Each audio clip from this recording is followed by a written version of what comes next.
Entonces, si tenemos un cutoff bien bajo, en la mayoría de datos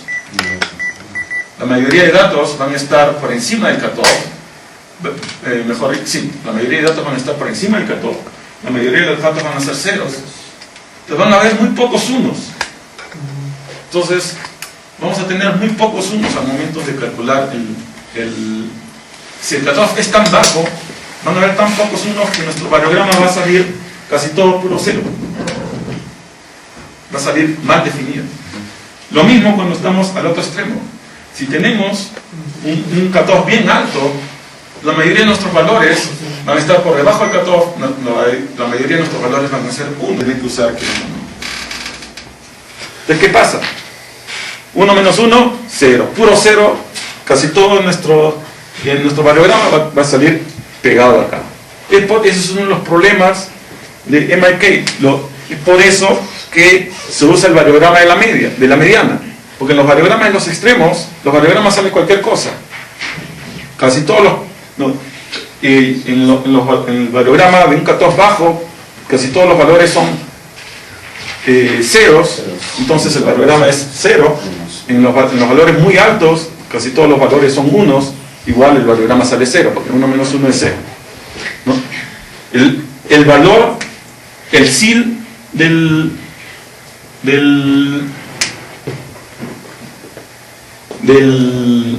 variograma de indicadores está definido por la varianza del indicador. La varianza del indicador es la proporción del indicador por 1 menos la proporción del indicador. Si la proporción del indicador es muy alta, este valor de aquí es casi cercano a 0, entonces la varianza del indicador es casi 0.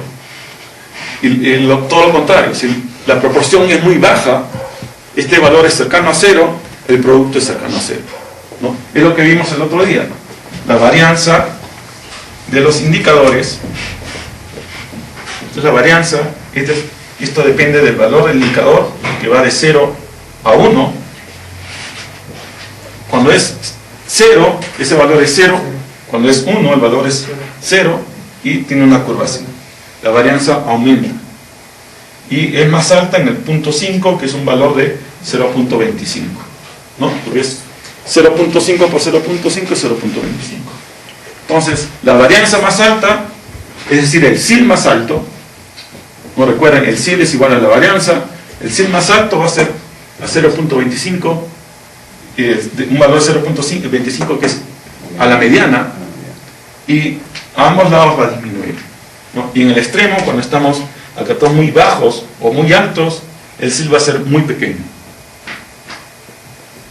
Es por eso que se escoge la mediana para hacer porque la mediana, ¿qué significa? Es mitad. Tienes 50% de unos y 50% de ceros. ¿No? Ahí en la mayoría de tus pares es gran probabilidad de que uno sea un 1 y el otro 0 o viceversa, entonces vas a obtener valores, te va a salir un variograma bien definido. En cambio, para menores valores, ya sea mayores o menores que la mediana, el variograma ya no va a salir tan definido, y para valores extremos, ya sea extremos bajos o extremos altos, el variograma te sale pobremente definido. ¿No? Este es uno de los problemas con la variografía de indicadores, ¿no? Especialmente en lo concerniente a indicator kriging. Por eso es que es tan popular esta metodología de la varianza usando la mediana, la varianza de la mediana, que incluso tiene un nombre, se llama Median Indicator Kriging, porque eso indica que estás usando median, la mediana en inglés, Median Indicator Kriging. Okay. Eso, cuando hablan de Median Indicator Kriging, quiere decir que es Indicator Kriging con un montón de cutoffs, pero usando el variograma de la mediana. ¿No? ¿Y por qué usan el variograma de la mediana? Porque es el variograma de los indicadores que están mejor definidos. No es tanto solo por comodidad que usan esto, sino porque es el mejor definido. En los extremos está tan pobre definido que en vez de ayudar, perjudica, porque todo, tal como les he dicho anteriormente, todo el kriging depende del modelo del variograma. Si el modelo del variograma es pobre, el resultado del kriging es pobre, ¿no? La varianza de estimación es pobre, los pesos están pobremente definidos, porque todo depende del modelo del variograma. Entonces, si el modelo del variograma no es bueno, los resultados no van a ser buenos. Entonces, están sacrificando un poco el hecho de la pérdida, de que no vas a tener la misma continuidad, o mejor dicho, estás asumiendo la misma continuidad en todos tus casos, estás perdiendo un poco de información por el hecho de tener una mejor definición del modelo.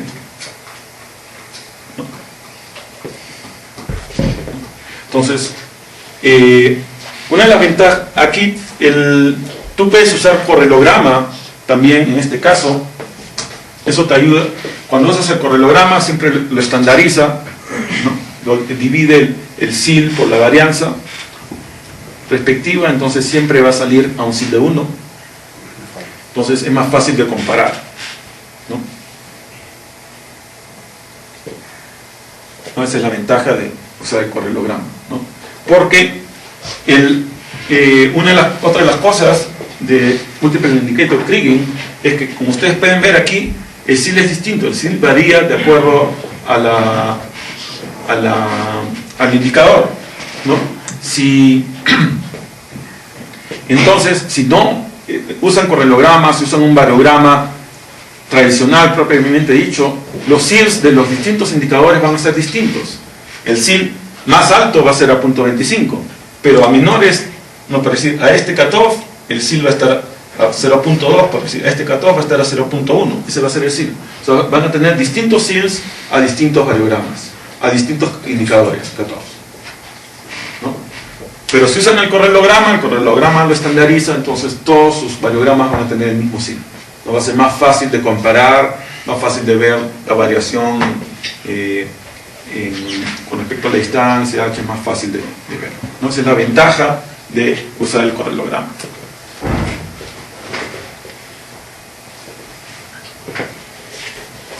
Está claro este asunto del variograma de indicadores, ¿no? Lo crítico es entender esto, ¿no? Que el variograma de indicadores lo único que va a medir es la proporción de datos que son diferentes del resto, que son diferentes entre sí, ¿no? Si la mayoría de tus datos son iguales, la mayoría de tus datos tienen el mismo cutoff, muy pocos pares van a entrar, entonces el variograma promedio va a salir bien bajo, no va a estar bien definido. Y eso es lo mismo para valores muy altos o muy bajos. Los valores extremos siempre ese valor va a salir mal definido, ¿no? Y sale mejor definido en la mediana, porque es donde tienes una gran cantidad de unos y ceros, entonces vas a usar una gran cantidad de pares, porque aquí prácticamente este valor va a estar eliminando, no va a tomar en cuenta los valores en los cuales los pares son iguales, ¿no? O 1 y 1 o 0 y 0 no los va a tomar en cuenta. Entonces, en vez de usar el 100% de los datos, ¿no? Por decir, en Median Indicator Kriging, que tiene 50 y 50, es solo el 50% de los datos que estás usando. Porque aún en el Median Indicator Kriging tienes una gran probabilidad de que sean iguales, solo vas a usar cuando sean diferentes, ¿no? Que es el 50% de las veces, ¿no? Mientras menor o mayor sea el cutoff, hay más probabilidad de que tus pares sean iguales, no los vas a usar, solo vas a usarlos para el cálculo, los pares en los cuales los valores sean distintos. Entonces, por ejemplo, aquí hay unos ejemplos de unos variogramas de indicadores a distintos cutoffs, ¿no? Aquí está punto 2, punto 6, están ordenados aumentando, ¿no? Aquí abajo cutoff está más o menos definido, luego va subiendo, está más o menos bien definido, y luego a medida que sube el cutoff, aquí está 3.5, ven como ya casi ni se ve, no tiene forma, ¿no? Y a cutoffs bien altos, ahí está la raya, ni se ve, ¿no? Ya pierde definición, ¿no? Ese es el problema con indicator kriging, ¿no? Y especialmente cutoffs muy altos, de repente hay muy pocas muestras, solo unas cuantas muestras que van a ser ceros, el resto va a ser unos, ¿no?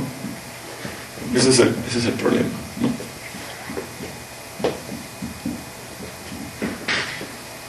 En cambio tú, para el primer cutoff no necesariamente escoges un cutoff extremo abajo, ¿no? Pues, ¿no?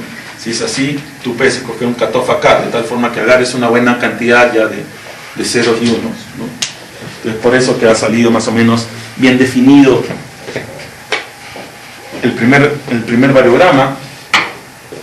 Pero el problema es, tú quieres definir bien a altas leyes. Entonces el problema de tratar de definir muy bien acá es que vas a tener pocas muestras en este extremo.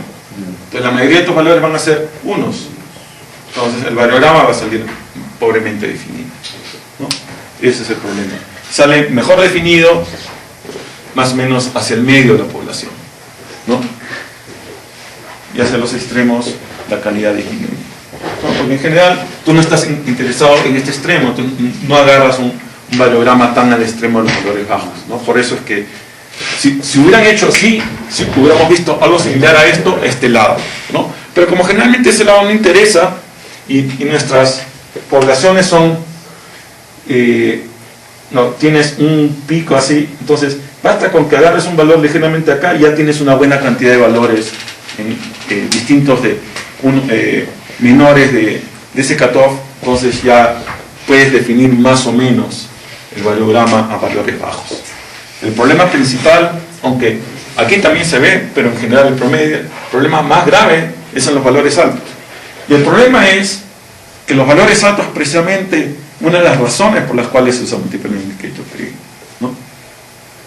Es la ventaja que te permite definir bien, o sea, teóricamente te permite definir bien la distribución de valores en los valores extremos, es que hace atractivo Multiple Indicator Kriging. Pero el variograma en sí no lo puedes usar muy bien porque esos valores extremos no te sale bien definido porque hay pocas muestras para definir bien. O sea, en general tienes todas las muestras, ¿no? O sea, una de las cosas que hay que entender cuando usamos Multiple Indicator Kriging es que nosotros usamos el mismo número de muestras para cada cutoff. Lo que varía es la proporción de unos y ceros en cada cutoff. Pero son la misma cantidad de muestras. No es que si tenemos 600 muestras, tenemos 10 cutoffs, van a ser 60 muestras en cada cutoff. No, no es cierto. Estamos trabajando con las 600 muestras en cada cutoff. Lo que va a variar es la proporción de unos y ceros en cada cutoff. Pero vamos a estar usando las 600 muestras en todos. Cuando estamos interpolando, ahí no hay mayor problema. El problema es para el cálculo del variograma en sí. El cálculo del variograma ahí es donde importa solo los valores que son distintos, ¿no?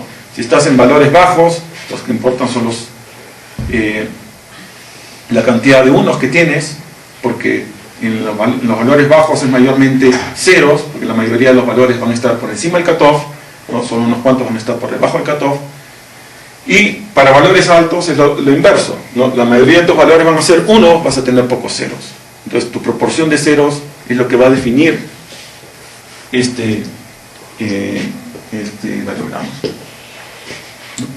Entonces es por eso que hay a veces se vuelve un poco complicado manejar Multiple Indicator Kriging, por eso que mucha gente prefiere simplemente, si van a hacer Multiple Indicator Kriging, simplemente usar Median Indicator Kriging.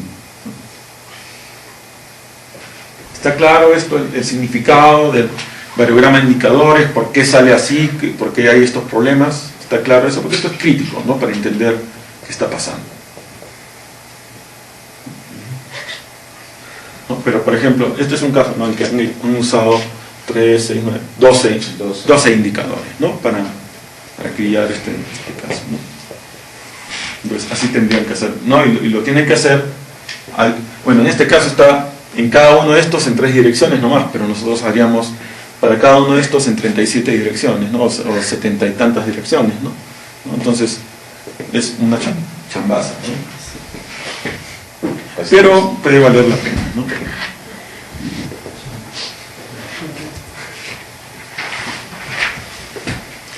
uno de los criterios que tenemos que tener cuando estamos modelando el variograma de indicadores, especialmente de indicadores múltiples, es que los indicadores adyacentes están relacionados entre sí, ¿no? Es curva de frecuencias acumuladas, ¿no? Este en cierta manera está relacionado con este está en cierta manera relacionado con este. Entonces, los parámetros del variograma, ¿no? La anisotropía, los CIRS, los rangos, van a cambiar, pero no deben cambiar el tipo de modelo, ¿no? Esférico, exponencial. Deben de cambiar de modelo de cutoff en cutoff, pero no deben cambiar significativamente. Ustedes ven que es más o menos gradacional, ¿no? Están cambiando poco a poco. Aquí ven que este es más alto y luego va disminuyendo. Este está un poquito, el signo un poquito más alto, un poco más bajo, va bajando, ¿no? Ven, es gradacional, ¿no? Debe ser algo gradacional. No deben de tener cambios bruscos. No sé, cambios bruscos es que algo está mal, ¿no? Cuando los modelen también, ¿no? El cambio en los rangos, el cambio en el tipo de modelo.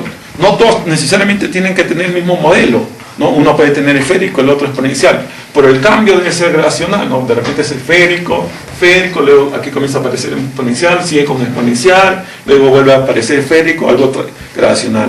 Variograma de cutoffs adyacentes deben ser relativamente parecidos. Si no se parecen es que algo está mal, ¿no? O de repente los cutoffs que has escogido no son correctos, ¿no? De repente uno te ha saltado mucho, en vez de ir de 1.8 a 2.5, 3.5, te ha saltado de 1.8 a 3.5, ¿no? Es por eso que ya no son gradacionales. Entonces tienes que ver, de repente entre este y este tienes 20% de la población, ¿no? La idea es que no tengas unos cambios tan bruscos. Si son 10 indicadores, no más de 10-12% de la población en cada uno de los indicadores, ¿no? Quizás algunos un poco más, especialmente a bajos indicadores, por el resto por ahí, ¿no? Si tienes uno que tiene más de 20-25%, es que ya mejor esa población divídelo con un indicador más, ¿no? Entonces, ese tipo de saltos pueden ser indicativos de eso, ¿no? De que tus indicadores no están correctamente escogidos, los cutoffs de los indicadores, ¿no? Entonces, eso es uno de los chequeos que debes hacer, ¿no? Que los parámetros deben de ser relativamente, ir cambiando gradacionalmente. Van a cambiar, no van a ser los mismos. Si son los mismos, también hay algo raro ahí, ¿no? Pero deben cambiar gradacionalmente en indicadores adyacentes. Luego, una vez que ya se ha definido los cutoffs, todo el EDA de los cutoffs, la variografía, ¿no? Ya tienes tus dominios también, eso lo has hecho antes del EDA y todo. Ya tienes todo seteado, ya puedes hacer el criado de los indicadores. El criado sigue prácticamente los mismos parámetros, las mismas formas que para Ordinary Kriging, ¿no? Escoges un elipsoide de búsqueda, escoges un mínimo número, un número máximo de muestras, número de muestras por taladro, todo exactamente lo mismo que para Ordinary Kriging, ¿no? Escoges una orientación preferencial para tu elipsoide de búsqueda, todo exactamente lo mismo. Por ejemplo, en cuanto a indicadores de Kriging, por ejemplo, para arsénico. En el modelo arsénico lo que se hace, el LK no se usa para el arsénico, se usa para un indicador de arsénico, para el indicador del 85 ppm de arsénico. Entonces ahí estamos haciendo indicator Kriging usando LK, ¿no? Entonces, claro que es indicator Kriging simple, es un solo cutoff, pero es igual, no estamos usando indicator Kriging usando LK. Entonces tú puedes combinar, ¿no? O sea, una vez que ya tienes definidas tus variables, tus indicadores y definidas tus variogramas, el resto del procedimiento es básicamente lo mismo que Ordinary Kriging, lo único que en vez de estar criando leyes, estás criando indicadores. Y obviamente como estás criando indicadores, estás usando los variogramas de los indicadores. La principal diferencia en Multiple Indicator Kriging es, en vez de criar una sola variable, vas a criar tantas variables como cutoffs tengas, ¿no? Es la principal diferencia. Pero el criado de cada uno de esos cutoffs es exactamente el mismo que si estuvieras criando una ley, ¿no? Usas el mismo software, ¿no? Igual que el variograma de indicadores se calcula exactamente usando la misma fórmula, ¿no? Ustedes definen su variable de indicadores, lo meten en Sage y calculan el variograma usando el variograma de Sage. No necesitan usar un software especial para indicadores. Sage tiene la opción de que si tú quieres defines el indicador ahí mismo y lo calculas, pero ustedes pueden definir primero su indicador y calcular directamente el variograma en el indicador usando Sage sin ningún problema. Porque es la misma fórmula, no hay nada. El resultado va a ser un poco diferente de interpretar, pero el cálculo en sí es el mismo. Igual para Kriging. La fórmula para el cálculo del indicador criado es exactamente la misma fórmula que se usa para criar leyes. No hay nada diferente. Es exactamente lo mismo. Simplemente en vez de usar una variable que sea una ley, usas una variable que es un indicador y lo crías. Puedes usar ordinary Kriging, puedes usar simple Kriging, puedes usar LK. LK con simple Kriging, que fue lo que se usó, ¿no? Entonces, eso es la cosa. O sea, la principal complicación es en el momento de definir los indicadores, el variograma, pero una vez que ya tienes eso, ya el seteo, todo el resto es muy similar a un Kriging común y silvestre, ¿no? Hasta ahí estamos bien con MK, está claro, ¿no? Es más que todo es definir indicadores cuando queremos. Lo importante es saber para qué se usa y por qué se usa, qué uso le vamos a dar en general aquí en Antamina. Más que todo vamos a estar usando indicator Kriging simple, ¿no? Y es más que todo cuando queremos definir dominios en función de una probabilidad, ¿no? Ya sea para arsénico, ¿no? Un cutoff dado, o para los solubles, ¿no? O por ejemplo es por eso que también se usó en ese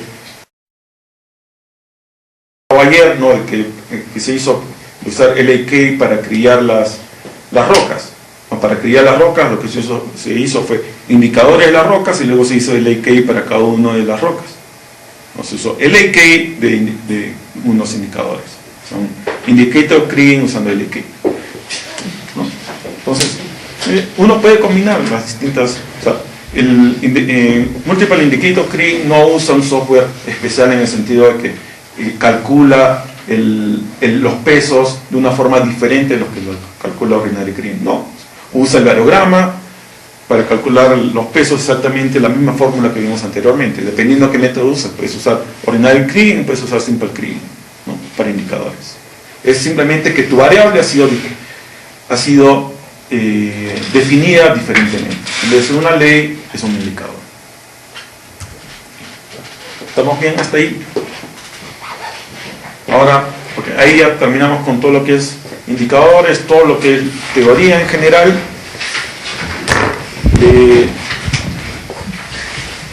de indicadores. Entonces vamos a pasar entonces ahora a ver algunos asuntos prácticos en lo que es el Kriging propiamente dicho, ¿no? Esto en general se aplica para todo tipo de Kriging. Como han visto en general, el seteo así, Simple Kriging, Ordinary Kriging son muy semejantes. Entonces el seteo de ambos es muy semejante, ¿no? No hay mucha diferencia. Obviamente tienen que especificar si quieren Simple Kriging o Ordinary Kriging. El programa no va a detectarlo, no le va a leer la mente y saber qué quieren hacer ustedes. Y la gran diferencia entre el seteo de Ordinary Kriging y Simple Kriging es que en Simple Kriging ustedes siempre tienen que definir la media que quieren usar. Puede usar una media constante para todo el dominio, o puede ser una media localmente derivada que va a estar almacenada en el bloque. Es por eso que nosotros tenemos siempre uno de los pasos previos antes de hacer la interpolación, es un paso para asignar el Simple Kriging means a los bloques, ¿no? Porque ese es el paso, ese valor que está asignado en el bloque es la ley media que se va a usar en Simple Kriging en el paso 3, ¿no? Si es que se interpola el bloque en paso 3, ¿no? Entonces, pero aparte de eso, el resto es lo mismo. La orientación de los elipsoides de búsqueda, el número de muestras, todo el seteo, el tipo de seteo que se hace es igual, ¿no? Obviamente no necesariamente van a poner el mismo número de datos o el mismo elipsoide, pero el procedimiento en sí es similar, ¿no? Y es lo mismo, ya sea que vayan a criar una variable continua o un indicador. También el seteo es exactamente igual, ¿no? Va a depender más, la diferencia va a ser más de si es ordinary clean o es simple clean, que de si es una variable continua o es un indicador. Seteo de una variable continua o un indicador es exactamente el mismo si es que vamos a usar ordinary clean para ambos. Es exactamente el mismo. Lo único que va a variar es la variable. Igual, si vamos a usar simple clean, el seteo es exactamente igual, ya sea una variable continua o un indicador. No va a variar. En caso del indicador, ¿cuál sería la media? ¿La media del indicador? Esa es la ventaja de los indicadores. Los indicadores tú les puedes hacer un tratamiento matemático, pues la media, pues la varianza. Hemos visto ahorita la fórmula de la varianza. Puedes calcular de varianza, media, todo lo que quieras. Para simple clean de indicadores, calcular la media del indicador. Puedes calcular la media localmente derivada. Es lo que se hizo para el arsénico. Se calculó primero la media de los indicadores, se almacenó en cada bloque y luego se hizo el AKI de simple clean de indicadores, ¿no? Entonces, el procedimiento es exactamente igual, sea indicador o sea variable continua. Es simplemente, o sea, ley, ¿no? Es simplemente cómo está definida la variable, que es distinto, y también la interpretación de los resultados, ¿no? El resultado de la interpolación de una ley es una ley. El resultado de la interpolación de un indicador es una probabilidad, ¿no? Según uno interpreta, el resultado es interpretado distinto, la variable es definida distinta, pero el procedimiento en sí de la interpolación es exactamente el mismo. No hay que usar un programa especial para indicadores, no es necesario.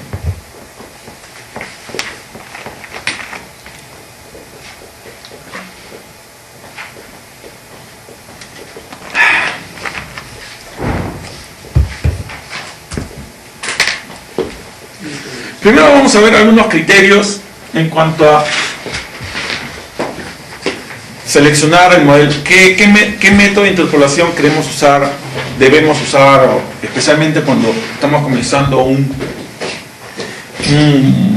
proyecto recién, nunca se ha interpolado, es la primera vez que se va a interpolar? ¿Qué método usamos para este proyecto, ¿no? Ahí estamos arrancándonos la cabeza. ¿Y ahora qué hacemos? Entonces, ¿cuándo usar inverso a la distancia?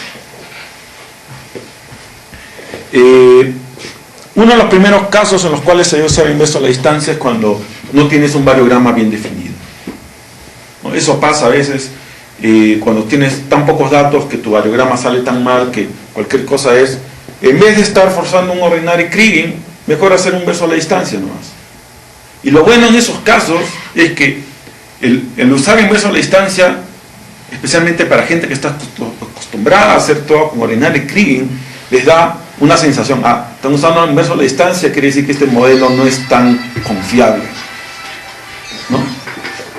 En cambio, si usáramos ordinary, el problema inverso ocurre también. Si usamos ordinary Kriging o algún tipo de Kriging en general, la gente piensa, como han usado Kriging aquí, quiere decir que está muy bien este modelo, es bastante confiable, ¿no? Lamentablemente esa es la psicología de la gente, ¿no? Ustedes tienen que tomar eso en cuenta. Entonces, si tienen pocos datos, tienen tan pocos datos que no pueden definir bien ¿no? Hay veces que hay depósitos en que no tienen más de 300, 400 compósitos. Tienen 300 compósitos nomás en todo el depósito, así es, ¿no? Un depósito de betas que solo tienen, a veces la beta es delgada y solo tienen un compósito por taladro. Entonces tienen 300 taladros, tienes 300 compósitos. A veces tienen solo 150 taladros, tienes 150 compósitos.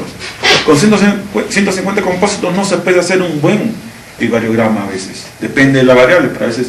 Y por más que te salga un variograma más o menos modelable, no quiere decir que sea representativo, ¿no? Recuerden, ¿no? O sea, el hecho que tú puedes calcular una media de 5 valores no quiere decir que esa media sea representativa, ¿no? Igual, el hecho que puedes modelar un variograma con 100 datos no quiere decir que ese variograma sea representativo. Entonces, en esos casos que tienes pocos datos o que el variograma no sale muy bien definido, a veces es mejor hacerlo con inverso a la distancia, ¿no? Más error de repente vas a meter por forzar un variograma a tus datos, ¿no? Forzar a la mala, y en inverso a la distancia tú puedes usar anisotropía, hacer que el rango de búsqueda sea menor en el ancho de la beta, sea mayor en una dirección. Tú puedes tener más o menos una idea de cuáles son las direcciones preferenciales. De repente la ley es más continua verticalmente o más continua lateralmente. Tú puedes usar todos esos criterios para definir tus elipsoides de búsqueda. Incluso anisotropía, tú puedes forzar anisotropía. Después, eso lo vamos a ver más tarde. En inverso a la distancia, tú puedes hacer que en vez de que use distancias reales, que use distancias anisotrópicas que están definidas en función del valor del elipsoide de búsqueda. Entonces tú puedes hacer todo ese tipo de cosas en inverso a la distancia, ¿no? Entonces en esos casos, inverso a la distancia es un método apropiado, ¿no? Como tu modelo de variograma no es bueno, ¿cómo vas a minimizar la ley o minimizar la varianza de error con un variograma malo, ¿no? La minimización de la varianza depende de que tu modelo de variograma sea bueno. Si tu modelo de variograma es malo, no vas a poder minimizar bien la varianza. Entonces no tiene ningún sentido hacer ordinary clean cuando tienes un mal variograma, ¿no? Aparte, vamos a ver, una de las desventajas de inverso a la distancia es que no toma en cuenta el cambio de soporte y te puede dar un resultado del modelo de bloques que no tiene el modelo de soporte adecuado. Pero tú puedes, si tienes un variograma más o menos, puedes usar Herco para controlar, y cambiando la potencia, tú puedes hacer que tu modelo de inverso a la distancia más o menos se ajuste a la curva de Herco y puedes obtener un modelo correcto, con el soporte correcto, usando inverso a la distancia. Entonces, hay formas y hay situaciones en las cuales inverso a la distancia es más apropiado que ordinary clean, ¿no? En especial, esa es preferencia personal, en especial porque yo considero que muchas veces inverso a la distancia transmite esa idea, ¿no? Si estás usando inverso a la distancia, no es un modelo tan bien definido, es un modelo, se puede decir, preliminar, recién estás comenzando en el proyecto, todavía hay pocos datos, pero de todas maneras es un proyecto que recién está comenzando, pero quieren tener una idea de cuáles son los recursos que hay. No quieren esperar a tener un montón de taladros para recién saber. Quieren saber cuántos recursos hay. Tienes que calcular los recursos. Pero si no tienes suficientes datos como para hacer un clean correcto, no vas a decir, no puedo. No. Tienes que hacer algo. Entonces, en esos casos, inverso a la distancia es la herramienta apropiada. En vez de estar tratando de forzar un clean que va a salir, de repente te va a introducir más error hacer un clean forzado con un modelo de variograma incorrecto que hacer inverso a la distancia, ¿no? Por eso en esos casos inverso a la distancia es apropiado, ¿no? En especial porque no tanto MindSci como Gencom, la mayoría de herramientas, el software de interpolación y minería te permiten tomar en cuenta anisotropía, no tú puedes usar búsqueda con octantes o cuadrantes para eliminar un poco el asunto del clustering de tus datos, ¿no? Porque a veces una de las formas, ya no le vas a, si tienes, por decir, aquí está tu bloque y tienes muchas muestras acá y unas cuantas muestras acá, inverso a la distancia lamentablemente no toma en cuenta el asunto del clustering, ¿no? Entonces, una forma de eso es usar octantes o cuadrantes, de tal forma que de aquí solo agarre 2 muestras. Entonces un poco va a disminuir el efecto de tener estos clusters. Entonces, por eso que en general usar cuadrantes y octantes es más importante en inverso a la distancia que en clean. Lo mismo con el elipsoide de búsqueda. Uno puede usar el elipsoide de búsqueda en inverso a la distancia. En clean, tú puedes usar el elipsoide de búsqueda una esfera para todo el tiempo. Total, el variograma va a asignar los pesos correctos en función de la orientación. En inverso de la distancia no. Inverso de la distancia es más crítico que tu elipsoide de búsqueda sea representativo de la anisotropía de tus datos, ¿no? Si la anisotropía es así, tú quieres que agarre, ¿no? Y este es tu bloque, quieres que agarres preferentemente los datos que están orientados así, ¿no? Y tú puedes hacer, ¿no? Este elipsoide tal como está definido tiene una anisotropía dada, ¿no? Por decir, el valor de y es 3 veces el valor de x, ¿no? Por decir, ¿no? Entonces, esto define un cociente de anisotropía. MindSight puede usar, y Jacon también, y yo supongo que los otros también, puede usar este cociente de anisotropía para calcular lo que se llaman distancias anisotrópicas, ¿no? Que, por decir, una distancia y es igual a 3 veces la distancia en x. O sea, esta distancia acá, que es 70 metros, es lo mismo que una distancia de 20 metros en x. Bueno, vamos a hacerlo 60 para que sea más fácil. 60 metros, entonces está dando preferencia acá. Está dando preferencia en la dirección de continuidad.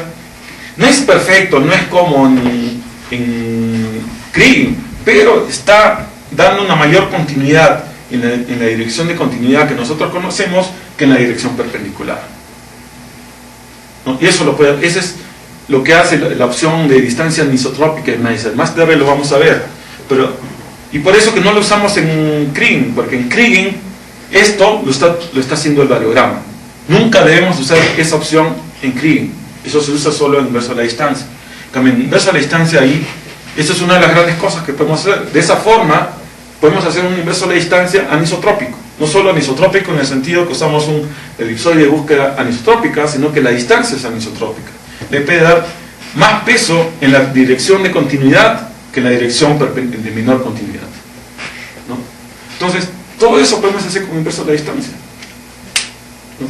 Entonces, inverso a la distancia, es por eso que inverso a la distancia es un método que todavía sigue existiendo, tiene sus usos. No hay que decir, no, inverso a la distancia, eso ya no sirve, eso ya fue. No.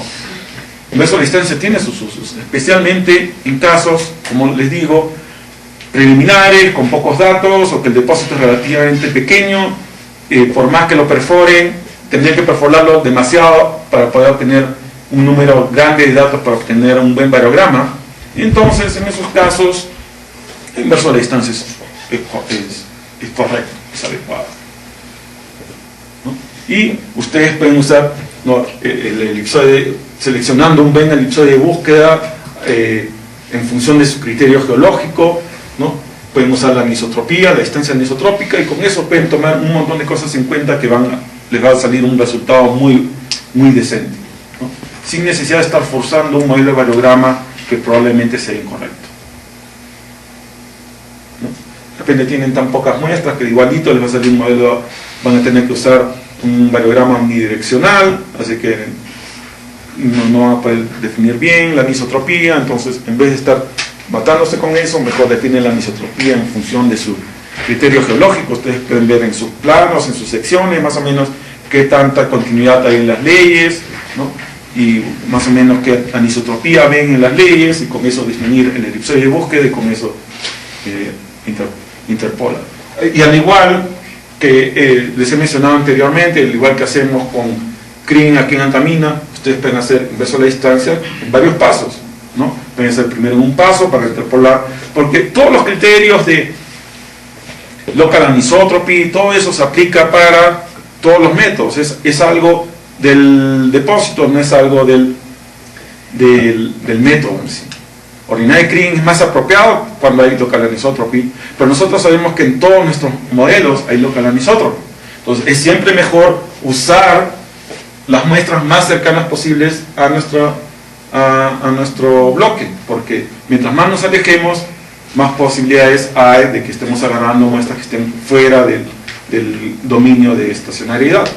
Entonces, es por eso que si van a hacer inverso a la distancia, es mejor también usar distintos pasos, ¿no? Pillar en lo posible con las muestras más cercanas, si no encuentran muestras cercanas, pillar con muestras más lejanas, ¿no? Entonces, todo eso pueden hacer con inverso a la distancia, ¿no? Entonces, inverso a la distancia no es una herramienta mala, es una herramienta que Por ejemplo, aquí en Antamina no tiene mucho sentido porque tiene bastantes datos, pero en otros casos, especialmente en casos que no tengan muchos datos, preliminar o es un depósito pequeño que nunca van a tener la cantidad suficiente de datos, entonces inverso de distancia probablemente es la herramienta adecuada, ¿no? No necesariamente piense que CRIN siempre van a tener cosas,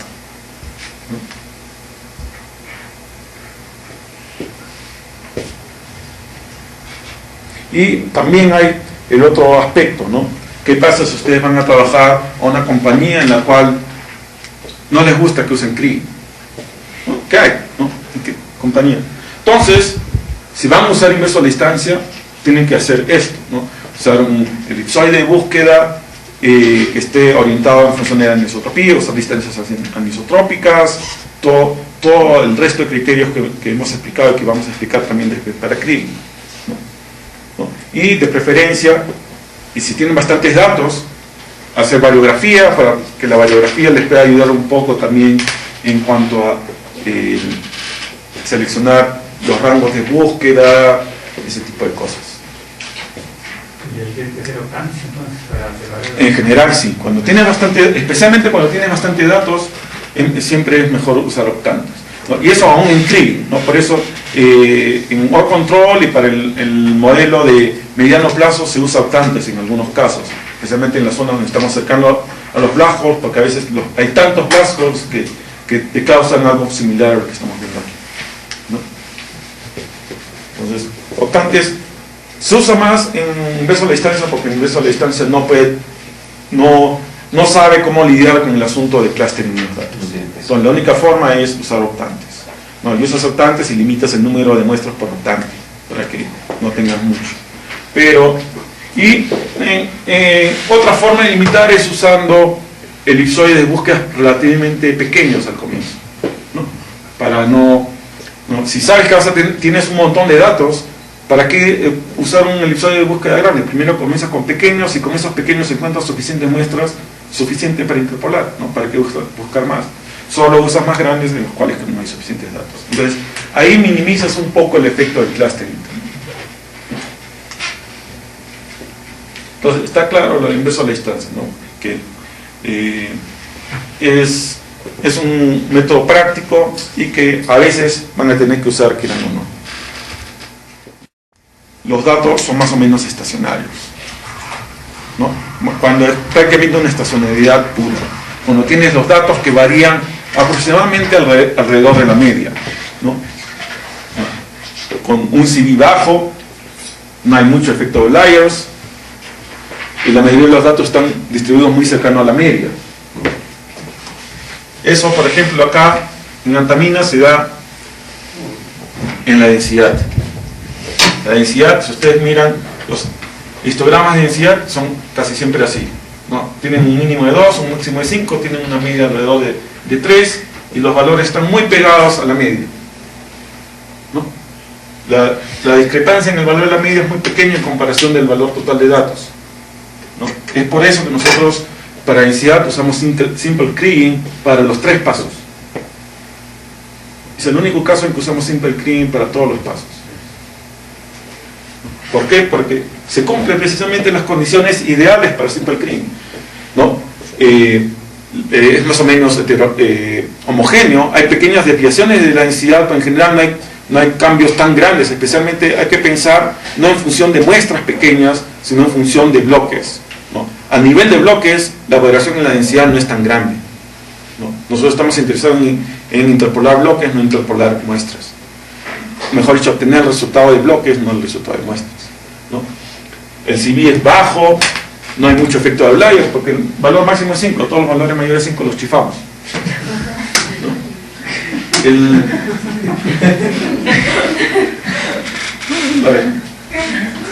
¿No? Entonces, no hay efecto de outliers, se puede decir que es una población estacionaria en general, y por eso es que usamos Simple Kriging.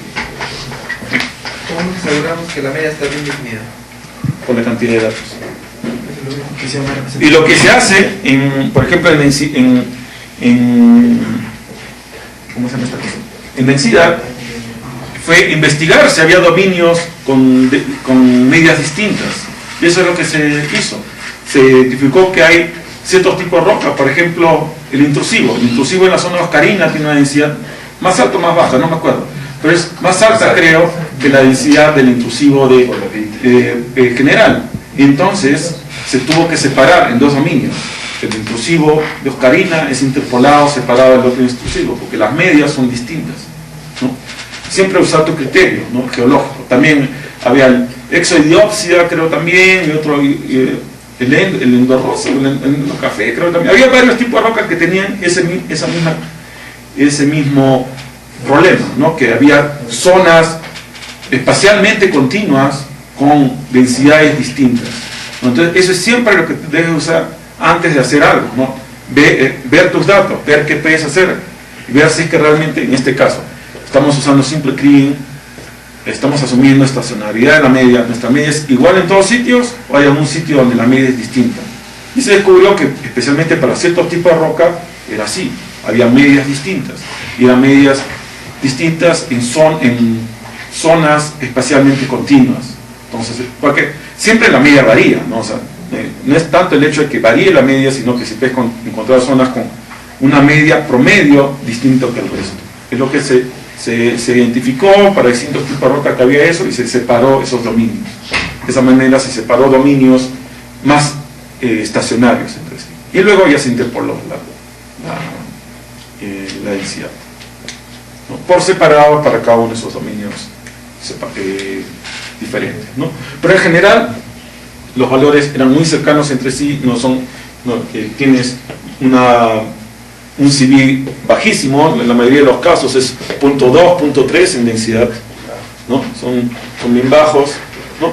No hay outliers propiamente dicho, la diferencia entre el máximo y el mínimo es de 2 a 5, no es nada, ¿no?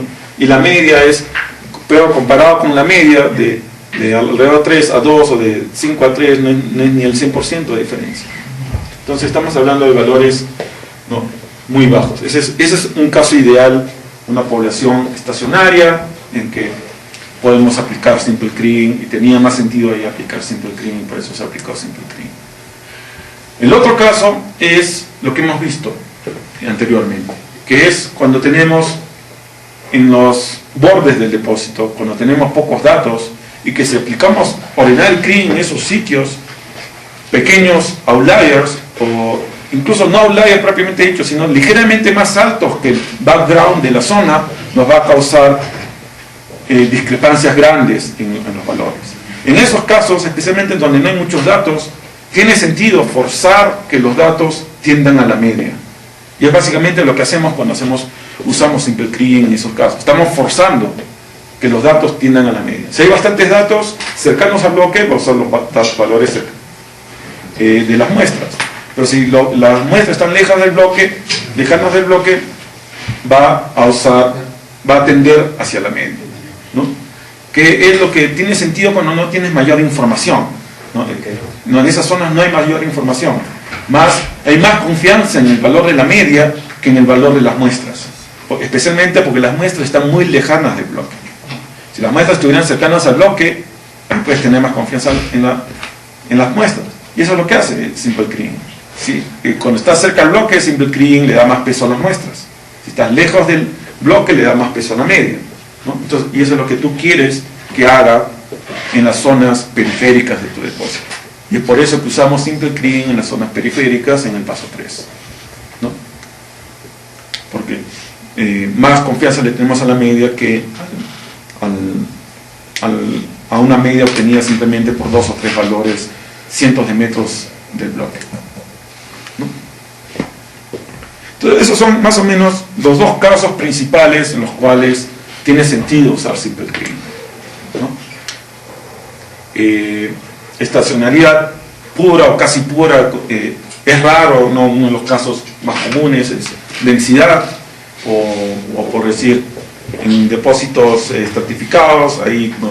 Ahí también la variabilidad de los datos es menor, ahí se puede asumir una estacionalidad, una mejor estacionalidad de los datos y se puede usar simple kriging.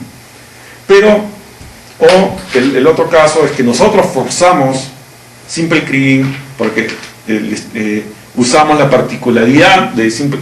No necesariamente es que esas zonas periféricas sea estacionaria y al centro no sea estacionario. Eso hay que entender. No es que estamos... Cuando usamos simple kriging en las zonas periféricas, no lo estamos usando porque digamos que en esas zonas periféricas es estacionario.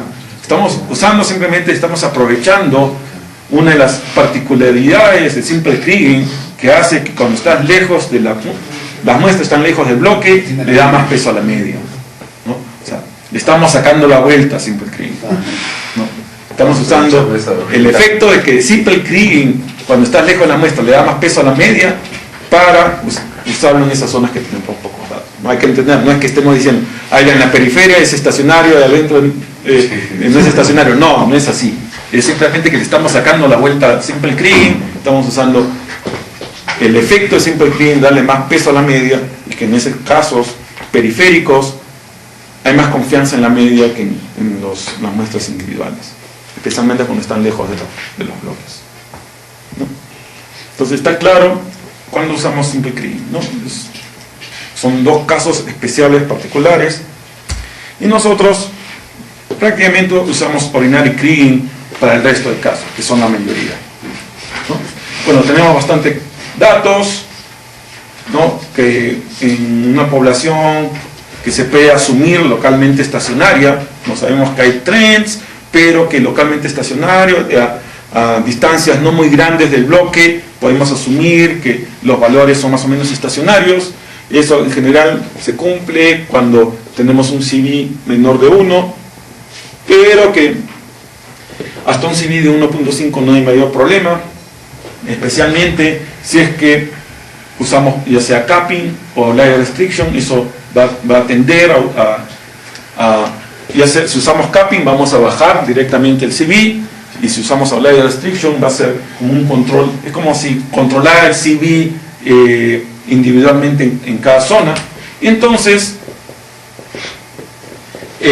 ya sea usando capping o layer restriction, nosotros vamos a poder controlar el CV. Entonces, en general, en la mayoría de los casos, ordinary kriging es la herramienta que vamos a usar más, especialmente cuando hay suficientes datos, ¿no?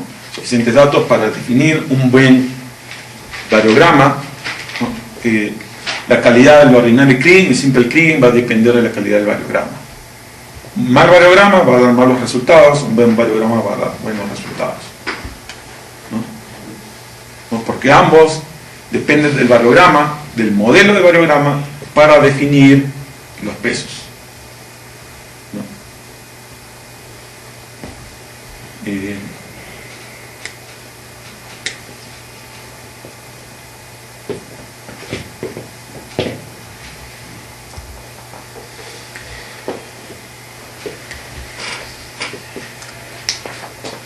Indicator kriging generalmente se usa, como ya he explicado anteriormente, aquí estoy hablando de indicator kriging simple, con un solo cutoff, para definir zonas, ¿no? Por ejemplo, zonas con una probabilidad de estar por encima o por debajo de un cutoff. Por ejemplo, como ya he mencionado anteriormente, para el arsénico, cuando queremos definir, ¿no? En este caso, tres zonas distintas, una con probabilidad muy baja de estar por encima del cutoff, otra con una probabilidad media y otra con una probabilidad muy alta de estar por encima del cutoff. Ahí usamos indicator kriging con cutoff. O para definir probabilidades de pertenecer a una categoría dada, ¿no? Por ejemplo, si queremos ver qué probabilidad hay de que un bloque esté en la zona de bornita, ¿no? Podemos definir un indicador en función de los valores de la bornita logueada y podemos hacer un trillado de ese indicador. Y podemos calcular qué probabilidad hay de que un bloque dado vaya a ser mineral de bornita o no, ¿no? Entonces, ese tipo de casos, cuando queremos definir que zonas continuas o bloques estén por encima o por debajo de un cutoff dado, o la probabilidad de que un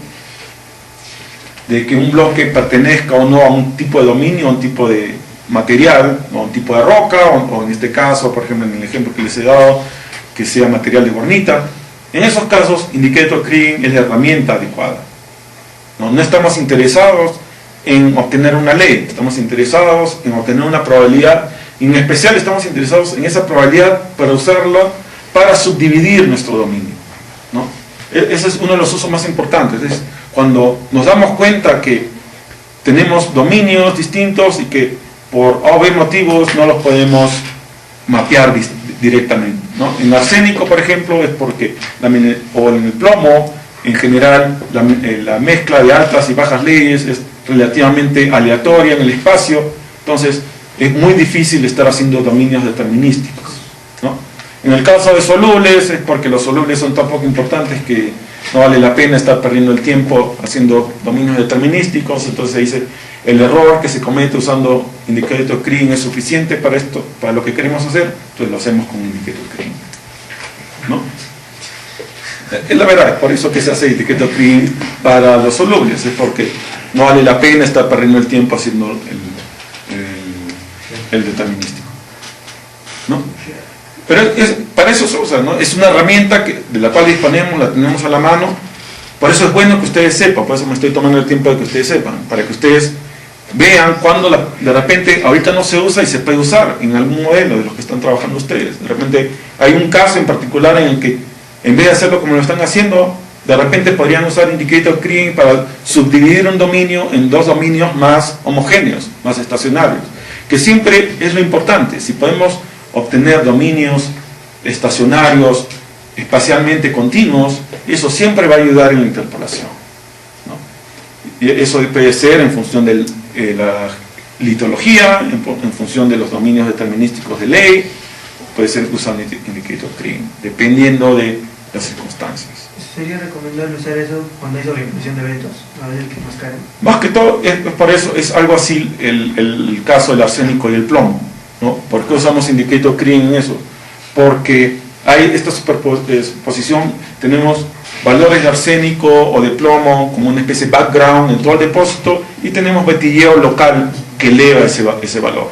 Como es local, se puede decir cuasi aleatorio en todo el depósito, es muy difícil definir dominios continuos. Entonces, en vez de darnos el trabajo de hacer eso, simplemente en función de los datos definimos qué probabilidad hay de que un bloque dado esté por encima o por debajo del cutoff que nosotros definimos diferencia alta de baja ley, ¿no?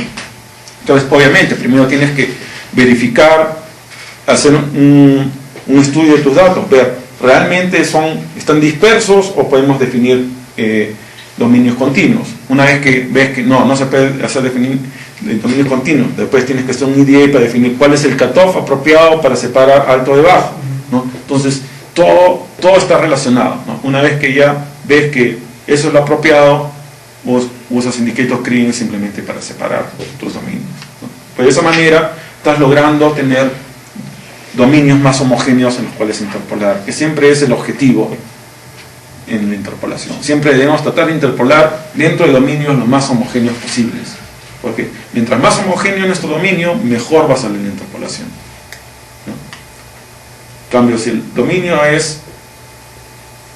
no es homogéneo, siempre la interpolación no va a ser muy buena.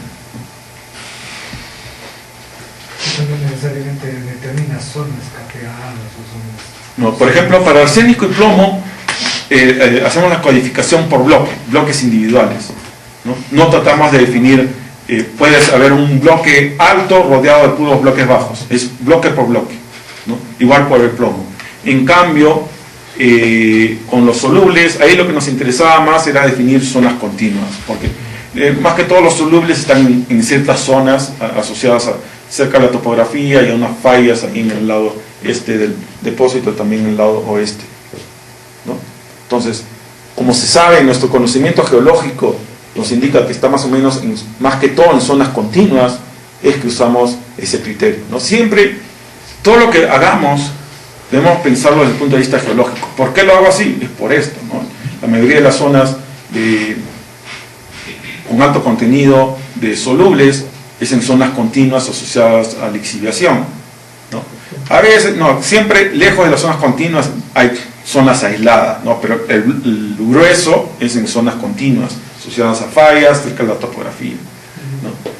En cambio, en el arsénico, en el plomo, nuestro entendimiento de la mineralización es que tenemos unos valores de background general que pueden variar entre roca y roca, pero en general son valores bajos, y que hay una superposición de eventos posteriores, más que todo controlados por vetilleo, que localmente elevan ese valor, ¿no? Entonces, esta disposición, se puede decir, aleatoria espacialmente de los valores altos, nos impide definir zonas continuas. Entonces, en vez de tratar de definir zonas continuas a la mala, es mejor definir zonas continuas bloque por bloque, que están definidas en función de los valores de los compósitos cercanos al bloque. Entonces, un poco estamos tratando de usar nuestro entendimiento del fenómeno geológico para ver qué herramienta usamos que se aproxima más a eso. Eso es siempre lo que tenemos que tener en cuenta cuando usemos una herramienta. Y cuando se usa MIK, en general la gente que lo usa cuando es una mineralización altamente errática, con coeficientes de correlación muy altos, ¿no? Por ejemplo, teóricamente, para arsénico, plomo, habría gente que preferiría usar MIK en vez de ordinary clean como nosotros lo usamos, ¿no? Porque esos se caracterizan de este tipo, no son altamente erráticos, alto coeficiente de correlación, ¿no? En algunos dominios, si no me equivoco, el CV en arsénico era mayor de 3, creo, ¿no? Y aún con el capping, creo. No hay bastantes outliers, la continuidad es diferente a diferentes cutoffs. Eso es lo que se observa en arsénico y plomo, ¿no? Tenemos un background que es continuo por todo el depósito, ¿no? Distintas leyes para cada roca, pero igual es más o menos continuo en todo el depósito. Y luego tenemos zonas locales de alto, las leyes más altas tienen una continuidad distinta que las leyes bajas, ¿no? Entonces, es otra razón por la cual, ¿no? MIK probablemente, especialmente si viniera alguien aquí que le gusta MIK, ve arsénico o plomo y diría, ya, MIK para arsénico o plomo, porque cumple las condiciones que normalmente tiene un modelo en el cual se usa. Y en especial, si se quiere estimar la distribución de leyes dentro del bloque, ¿no? Es el coeficiente de variación, ¿no? Sí, este es el coeficiente el coeficiente del CB, este es el CB, ¿no? Ya, esto ya después lo corrijo. ¿Dónde está? Ya. Entonces, es buena razón para usar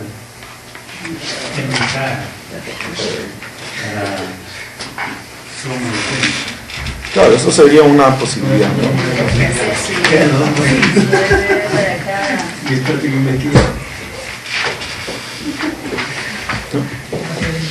Entonces, nosotros sabemos que hay diferentes continuidades en diferentes cutoffs, o sea, cumple todo lo que uno asociaría con un modelo típico para usar MIK. Entonces, en general esos son los métodos principales que hay, en qué casos es recomendable usarlos, pues, y hay que pensar también en viceversa, ¿no? O sea, en qué casos no es recomendable usarlo,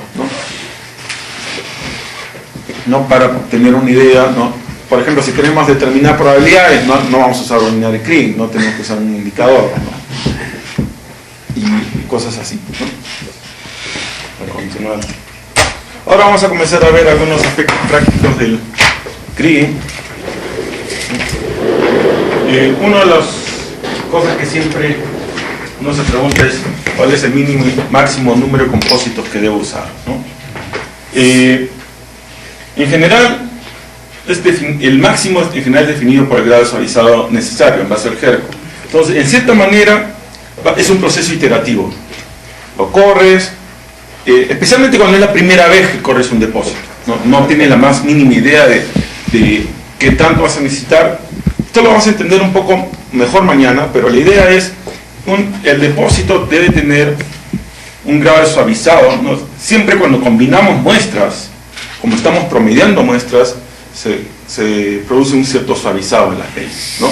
Sabemos las leyes las leyes, la distribución de leyes del modelo de bloques es menos dispersa que la distribución de leyes de los compósitos, ¿no? La media debe ser la misma, pero la dispersión, la varianza es menor en los bloques. Esa varianza es producto del suavizado, esa disminución en varianza es producto del suavizado, producto del cambio de soporte, ¿no? Entonces lo vamos a ver en más detalle mañana, pero ahora podemos ir viendo la idea intuitiva. Entonces, si el modelo está demasiado suavizado con respecto al tamaño del bloque, no es bueno, y lo opuesto tampoco, ¿no? Debemos tratar de obtener un grado suavizado correspondiente a la varianza que deben tener los bloques, y eso está en función del tamaño del bloque.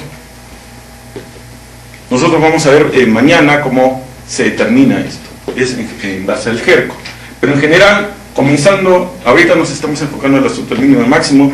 Lo que pasa generalmente nosotros seleccionamos un máximo, por decir 8, 10, 12, ya ponemos. Corremos el modelo, después hacemos la validación con GERCO y ahí vemos, ¿no?, qué tan suavizado está. A veces de chiripa nos sale, ya, está bien, ya. Bien. O a veces un dominio está bien y el otro no. No, a veces un dominio está bien suavizado, el otro está demasiado suavizado y el otro no suficientemente suavizado. Porque, como vamos a ver mañana, el grado de suavizamiento va a depender del variograma. Entonces, no necesariamente todos los dominios se van a suavizar igual. Entonces, si vemos eso, vamos a tener que modificarlo, ¿no? Volvemos a correr, de repente que está muy suavizado, con menos muestras, porque el grado suavizado es proporcional al máximo número de muestras. Más muestras, más suavizado. Menos muestras, menos suavizado. El extremo es el NN, es una sola muestra, es totalmente no suavizado, ¿no? Es una sola muestra máximo por bloque, ¿no? Entonces, mientras más muestras más suavizado, menos muestras menos suavizado. Entonces, un dominio que está muy suavizado, le disminuimos el máximo de muestras. Un dominio que no está suficientemente suavizado, le aumentamos el máximo de muestras, lo volvemos a correr, así hasta que obtengamos el grado de suavizamiento que sea correcto para ese dominio en particular, ¿no? Entonces, no hay un número máximo definido, todo va a depender del caso. En general, el máximo por taladro va a depender también, va a depender en cierta manera de cuál es el tamaño del compósito en función del bloque, ¿no? Si tenemos bloques de 15 metros de altura y tenemos compósitos de 5 metros, nosotros en general queremos que usar un número de compósitos más o menos correspondientes a la altura del bloque, ¿no? Si tenemos un bloque de 15 metros y compósito de 5, usaríamos hasta unos 3 compósitos por bloque.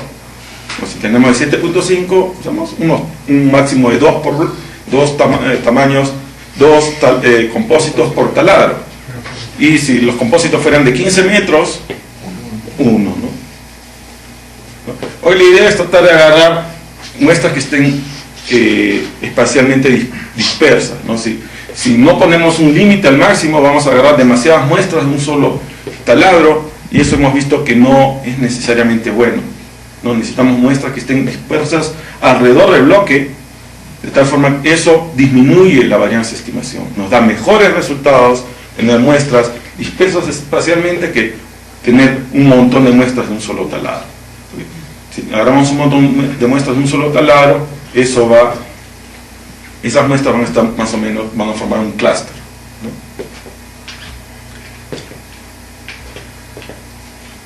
Luego viene, eso es en cuanto al máximo por taladro, ¿no? El máximo por taladro va a corresponder más o menos al número de compósitos necesarios para hacer la altura del bloque, 2 o 3, va a depender. No, por ejemplo, aquí en Antamina, 2 por taladro más o menos se considera en general lo normal.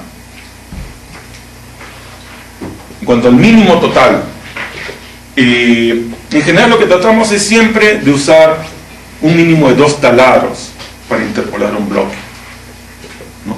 Tratamos de interpolar con un mínimo de 2 taladros. Entonces el mínimo va a ser igual al máximo por taladro más 1, ¿no? Entonces si estamos usando un máximo por taladro de 2, va a ser 2 más 1, 3, un mínimo de 3.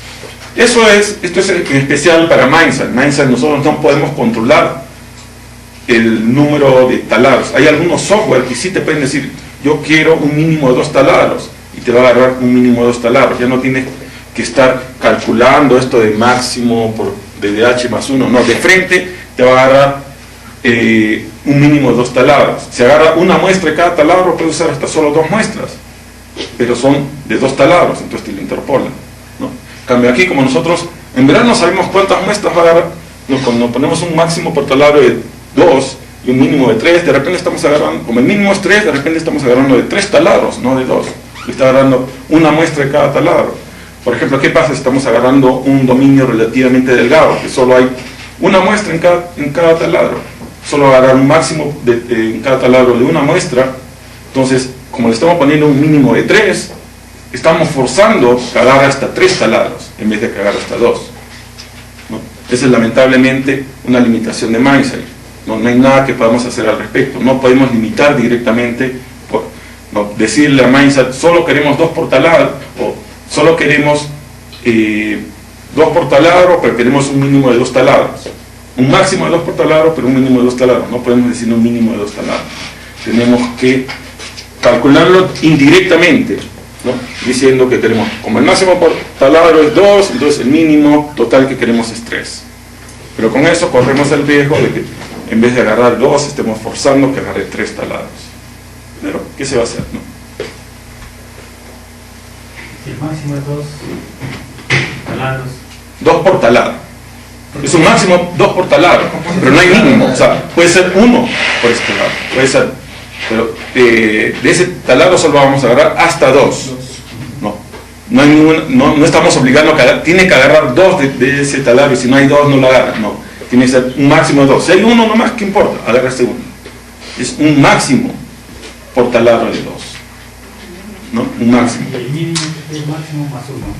Porque nosotros, lamentablemente en Mindsight en particular, esto está mirando específicamente a Mindsight, en Mindsight no hay una forma de decirle a Mindsight, yo quiero un mínimo de 2 taladros por bloque. No hay forma de decirle eso. Entonces, una forma indirecta es decir, yo voy a agarrar hasta un máximo de 2 por taladro. Si le pongo un máximo de 2, corro el riesgo, o un mínimo de 2, corro el riesgo de que para muchos bloques solo los interpole con un solo taladro, porque puede agarrar hasta 2 por taladro, el mínimo es 2, puedo agarrar esos dos que va a agarrar solo de un solo taladro, y solo voy a agarrar muestras de un solo taladro. Entonces, la manera de forzar a Mindsight que agarre un mínimo de 2 taladros es que el mínimo sea igual al máximo por taladro más 1. Entonces, si el máximo por taladro es 2, mi mínimo va a ser 3. ¿No? ¿Está claro esto? No hay forma de especificar mínimos es el mínimo total de compósitos que va a usar para interpolar, ¿no? En Mindsight hay 3 parámetros nomás que podemos especificar. Podemos especificar el máximo total de compósitos. Podemos especificar el mínimo total de compósitos. Y podemos especificar el máximo por taladro. Esos son los parámetros que podemos especificar. Podemos especificar también octantes y eso, pero eso por el momento no nos vamos a enfocar.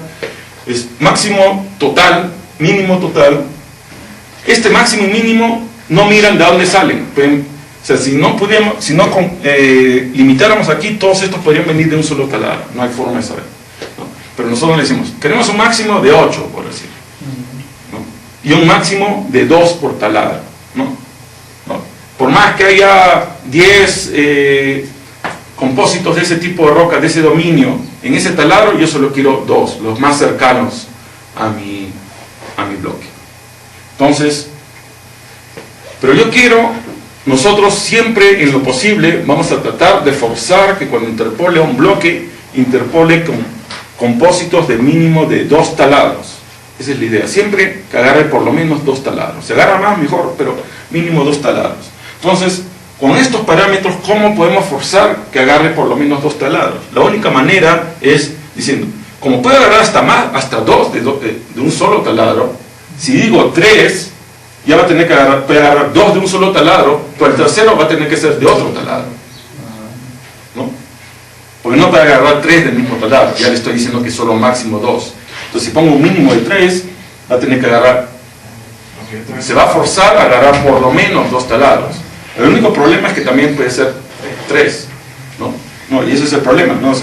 Que bueno, no queda, ¿no? O sea, no queda otra, ¿no? Lamentablemente no hay una opción en Mainsa que le digamos mínimo de taladros de frente, ¿no? Ponerle 2, entonces ahí ya estaríamos bien, ¿no? Ya no tendríamos que estarnos preocupando de... No podríamos ponerle de frente un 2 ahí, pero... Entonces es la forma como normalmente interpolamos. Esto generalmente nosotros lo vamos a hacer para los pasos 1 y 2, que es donde queremos interpolar bien nuestros bloques. El paso 3 es casi un paso de relleno, ¿no? Es un paso nomás para tener una idea de qué posibles leyes hay en esos bloques, identificar posibles zonas de interés que están mal perforadas, que de repente, que hay una zona que parece, en función de mi información, podría tener alta ley, de repente ahí vale la pena perforar, o si no, en las zonas periféricas que hay que tener información siempre, pero que no vale la pena tener buena información, por decir en la caliza, ¿no? En la caliza no nos interesa mucho tener muy buena información, es suficiente con una información de baja calidad, no va a ser mineral, con tener una idea de dónde está la caliza ya es suficiente. Entonces, en esas zonas, no importa si solo interpolamos un solo taladro, total es relleno, sabemos que esas zonas tienen, los estimados en esas zonas van a tener una baja calidad, ¿no? Una alta incertidumbre, entonces interpolar con un taladro en esas zonas no le hace, no hay problema, y es lo que nosotros normalmente hacemos. En el paso 3 nos podemos poner, por ejemplo, que el mínimo, en vez de que sea 3, podemos poner un mínimo de 2. ¿No? Queremos que por lo menos use 2 taladros o 2 compósitos, que no sea un NN, ¿no? Pero que de repente van a ser esos 2 del mismo taladro que se va a hacer, ¿no? Entonces eso lo hacemos en las zonas de pocos datos, ¿no? Generalmente en el paso 3, pero en general en los pasos 1 y 2 nosotros siempre tratamos de que estemos interpolando con datos de por lo menos 2 taladros, ¿no? Para obtener un resultado más confiable.